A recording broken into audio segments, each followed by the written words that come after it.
युद्धाचा फटका इथे महाराष्ट्रातल्या संभाजीनगरातील रोडलाईन ट्रान्सपोर्टला बसलाय। संभाजीनगराला 40% मालवाहू वाहन काम नसल्याने जागेवरच उभे आहेत। कंपनीत उत्पादन घटल्यानं हजारो वाहनांना काम मिळत नाहीये। छत्रपती संभाजीनगरच्या 40% मालवाहू वाहनांना काम नसल्यानं ते या जागेवरच उभे आहेत।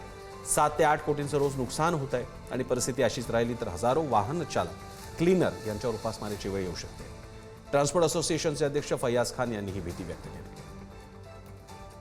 गॅस टंचाईचा फटका औद्योगिक क्षेत्राला बसलेला आहे। औद्योगिक क्षेत्राचा कणा समजला जाणारा या ट्रान्सपोर्ट क्षेत्राला देखील त्याचा फटका बसलेला आहे। अनेक वाहनं ही जागेवरच उभी आहेत। जवळपास शहरामध्ये 10,000च्या जवळपास वाहनं आहे, मात्र त्यापेक्षा निम्मी जी वाहनं आहेत ती जागेवर उभी आहे। मी सध्या छत्रपती संभाजीनगरच्या वाळूज औद्योगिक क्षेत्रातल्या ट्रक टर्मिनलवर उभा आहे आणि या ठिकाणी तुम्ही पाहू शकतात की किती मोठ्या प्रमाणात या ज्या ट्रक आहेत तर त्या उभ्या आहेत। त्याचं कारण असं आहे की गॅसमुळे उद्योग ठप्प झालेत आणि त्यामुळे उत्पादन होत नसल्याने यांना काम मिळत नाहीये, अशी परिस्थिती एकंदरीत निर्माण झालेली आहे।